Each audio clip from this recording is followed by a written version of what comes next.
Hi guys, welcome to this week's video, episode 6, officially. I can't believe we're in it already. We are discussing tech today, and by popular demand, a lot of you messaged us and let us know that that was a subject that you really wanted to know more about. So we are providing that for you. We're going to discuss some of the features that are out there that you can put into your home when you're building. Also some of the features that we've selected to put in our home. And we are lucky today to have our tech company come and speak to us regarding these topics and to get a little better understanding of what it actually entails and what's involved. I hope you enjoy it, so let's get into it.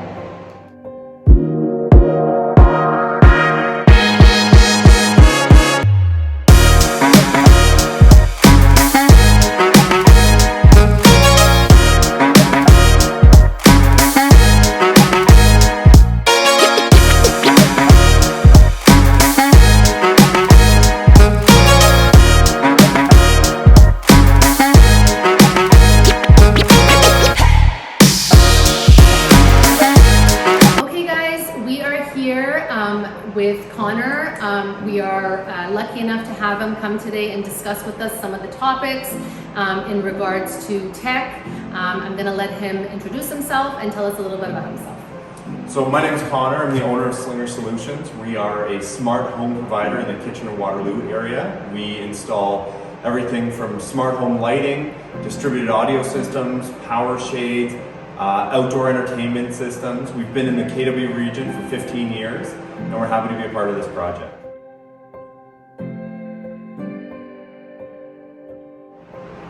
Okay, so Connor, can you discuss some of the features that we've selected for our home and maybe tell us a little bit about actually what they entail? For sure. So you guys have decided to go with a Control 4 automation system. So that's sort of the brains of the system on the back end. Through the house, we've got strategically placed ceilings. They're very much a traditional in-ceiling speaker. And then to drive that on the back end, we're going to use Sonos. They fully integrate into Control 4, so you're able to use your phone, if you're outside in the backyard, all that kind of stuff. You'll be able to have individual zones turn on, individual source selection, all that kind of stuff. The other thing that's really important in your home that you've selected is a lighting control system. And so in larger homes, it becomes really important.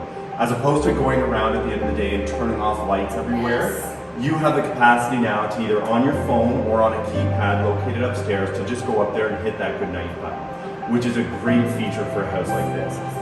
A couple other things that you've gone with, so a full camera system. So we've gone through and we've looked at the home plan and we sort of strategically laid out cameras where we think they best sort of pick up entry points, backyard, just general sort of backyard landscape, things like that. The other thing is an alarm system.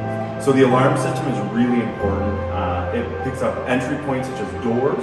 We've got motion detectors as a redundancy as well as glass breaks. And the glass break just works on basically a frequency. So if someone throws a rock through the window, it activates the alarm.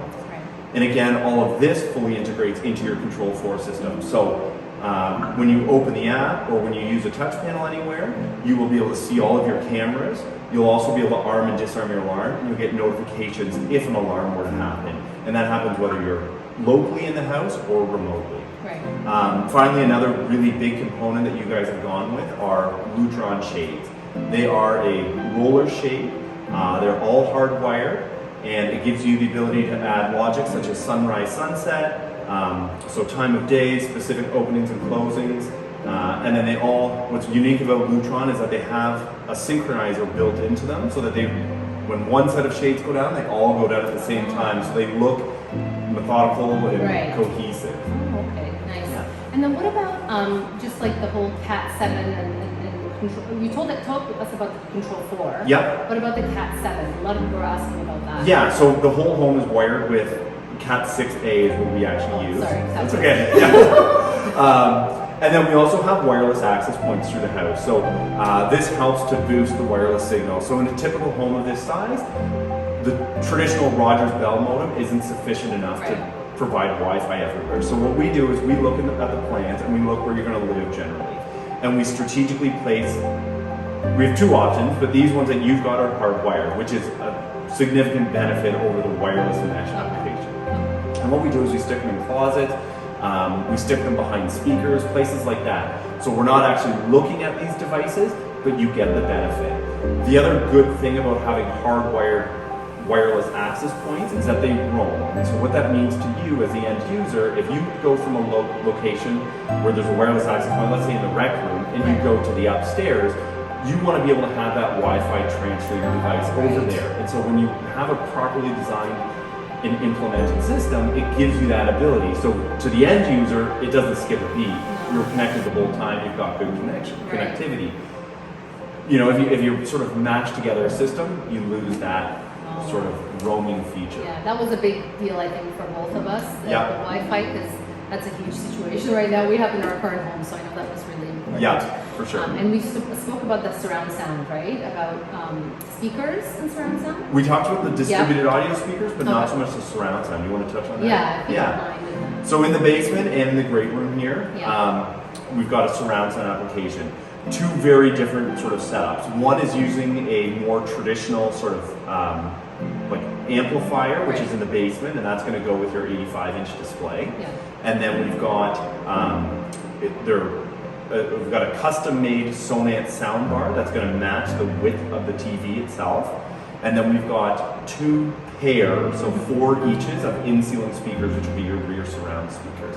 Then up here, we're going a more sort of newer sort of application. We're using a Sonos Arc, which will obviously give you, it's an Atmos product, so it'll give you sort of surround sound. It's a little bit more compact and a little bit sort of cleaner, easier application.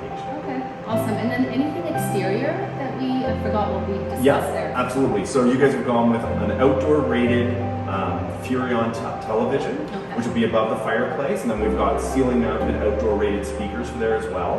And then around the pool, we're doing a landscape series speaker, and those are, for all intents and purposes, they look like a landscape light. They get strategically placed around the pool, and they aim towards what we call the sound stage. And then we've also got a direct barrel subwoofer, because it really is hard to kind of have a low end frequency outside, and so this supplements that. Okay, great.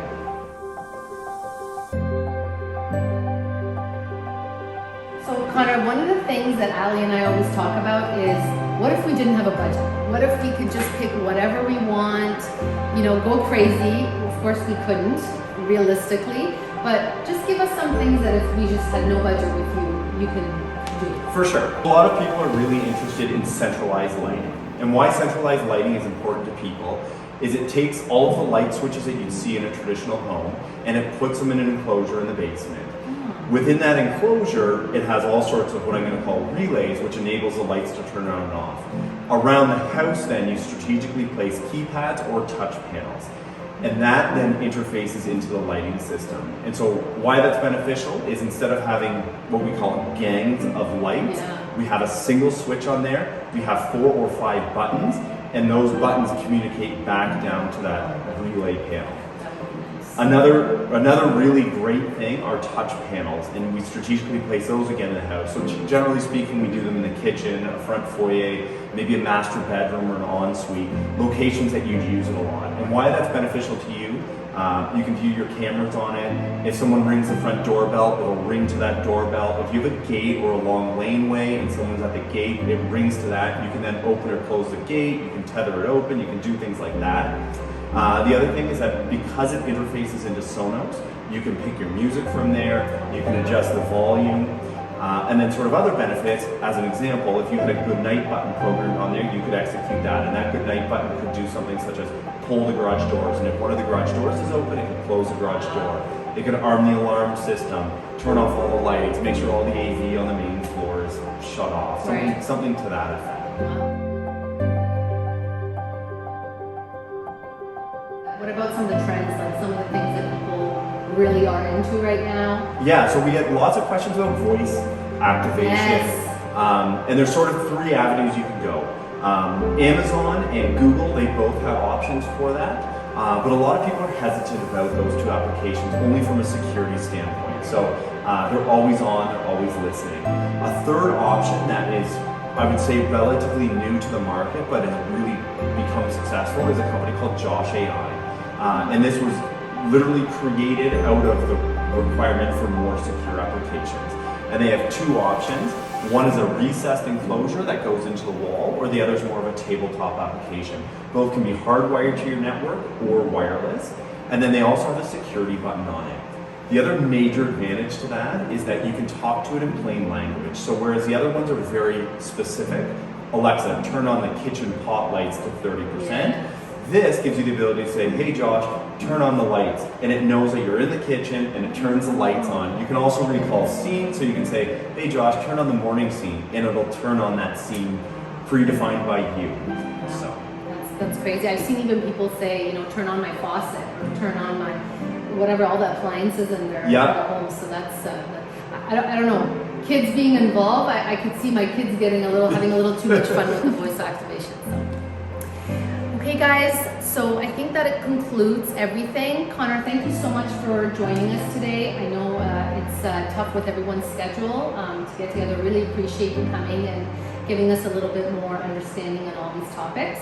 And then maybe just let everybody know how anybody can contact you guys if they're interested for application. For sure. Thanks.